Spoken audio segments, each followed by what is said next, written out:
बिहार में पंचायत चुनाव को लेकर तैयारियां जोरों शोरों पर है और इसको लेकर अब बड़ी अपडेट सामने आ रही है। क्या कुछ ये अपडेट हम आपको बताते हैं, लेकिन उससे पहले नमस्कार, न्यूज़ फॉर नेशन देख रहे हैं यहाँ पर मैं हूं सानिया आपके साथ। बिहार में विधानसभा चुनाव का शोरगुल खत्म हो गया, राज्यसभा चुनाव का शोरगुल खत्म हो गया, लेकिन अब बारी है बिहार पंचायत चुनाव की, जिसको लेकर तैयारियां जोरों शोरों पर है। सभी पार्टियां अपनी अपनी तैयारियों में जुटी हुई है।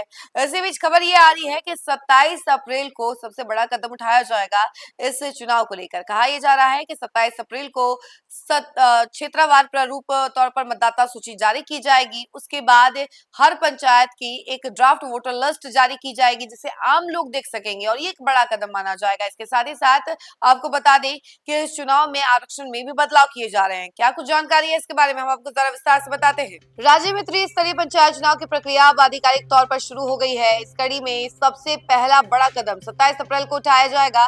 इस दिन क्षेत्रवार प्रारूप मतदाता सूची का प्रकाशन किया जाएगा, जैसे कि हमने आपको बताया है। उसके बाद आपको बता दें कि 27 अप्रैल से ही दावा और आपत्ति लेने की प्रक्रिया शुरू हो जाएगी, जो 11 मई तक चलेगी।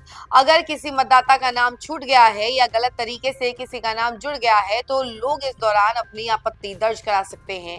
यह प्रक्रिया बेहद महत्वपूर्ण होती है, क्योंकि इसी के आधार पर अंतिम मतदाता सूची तैयार की जाती है।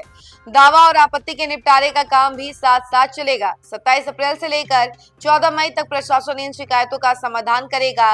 इसके बाद अगर किसी को फिर भी संतुष्टि नहीं होती है, तो 18 मई से 22 मई के बीच अपील की प्रक्रिया भी रखी जाएगी। इन सभी प्रक्रियाओं के पूरा होने के बाद 25 मई को अंतिम मतदाता सूची प्रकाशित की जाएगी। यही सूची चुनाव के दौरान उपयोग में लाई जाएगी। इसके बाद 29 मई को जिला गजट में इसका आधिकारिक प्रकाशन किया जाएगा, जिससे यह पूरी तरह वैध और अंतिम मानी जाएगी। अब बात करते हैं चुनाव के दायरे की। इस बार पंचायत चुनाव में कई पदों के लिए वोटिंग होगी। इसमें जिला परिषद सदस्य, पंचायत समिति सदस्य, पंचायत सदस्य, मुखिया पंच और सरपंच जैसे महत्वपूर्ण पद शामिल है। यानी गांव की सरकार चुनने के लिए हर स्तर पर चुनाव कराया जाएगा। चुनाव से जुड़ी एक और अहम बात यह है कि इस बार भी वर्ष 2011 की जनगणना के आधार पर ही चुनाव कराया जाएगा।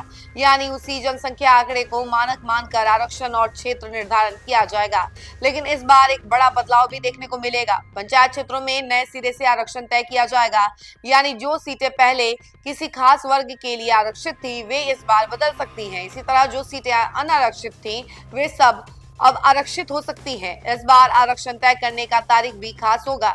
यह आवंटन विभिन्न वर्गों की जनसंख्या के आधार पर किया जाएगा। जिस क्षेत्र में जिस वर्ग की आबादी ज्यादा होगी, वहां उस वर्ग को प्राथमिकता दी जाएगी। यानी ज्यादा से कम आबादी के क्रम में आरक्षण तय होगा। इसका मतलब साफ है कि इस बार पंचायत चुनाव में कई सीटों का गणित पूरी तरह बदल सकता है। कई पुराने समीकरण टूटेंगे और नए बनेंगे। इससे चुनावी मुकाबला भी काफी दिलचस्प हो सकता है। अब बात करते हैं पंचायत क्षेत्रों में हुए बदलाव की। पिछले कुछ वर्षों में कई ग्रामीण पंचायतों के लिए कुछ हिस्से नगर निकायों में शामिल कर दिए गए हैं। यानी वे अब शहर या नगर परिषद के दायरे में आ गए हैं। इस बदलाव के बाद जो पंचायत क्षेत्र बचे हैं, उनकी नई जनसंख्या का डाटा भी जारी किया जाएगा। इसे 2 हिस्सों में बांटा जाएगा। वहीं आपको बता दें कि पहले हिस्से में उन क्षेत्रों का डाटा होगा जहां 2015 के बाद से कोई भौगोलिक बदलाव नहीं हुआ है, यानी जिन पंचायतों की सीमाएं पहले जैसी ही हैं। दूसरे हिस्से में उन क्षेत्रों की जानकारी दी जाएगी जो नगर निकाय बनने के कारण प्रभावित हुए हैं, यानी जहां पंचायत का कुछ हिस्सा अलग हो गया। इसके अलावा विलोपित यानी खत्म हो चुके वार्ड और बचे हुए वार्डों की जानकारी भी अलग से जारी की जाएगी, ताकि लोगों को स्पष्ट जानकारी मिल सके।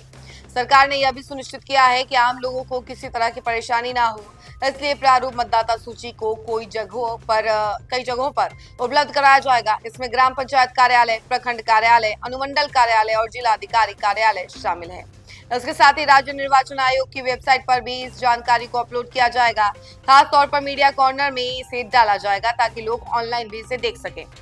तो देखिए, पंचायत चुनाव को लेकर ये बड़ी अपडेट सामने आ रही थी, जो कि हमने आपको बताई है, और इस अपडेट की पूरी जानकारी भी हमने आपको दे दी है कि इस बार क्या कुछ बदलाव होने वाला है, आरक्षण में किस तरीके से बदलाव होने वाला है। इसके अलावा 27 अप्रैल कितना अहम दिन माना जा रहा है पंचायत चुनाव को लेकर, ये भी हमने आपको जानकारी दे दी है। इस खबर में फिलहाल के लिए इतना ही। ऐसी तमाम अपडेट के लिए जुड़े रहे हमसे और देखते रहे न्यूज़ फॉर नेशन। धन्यवाद।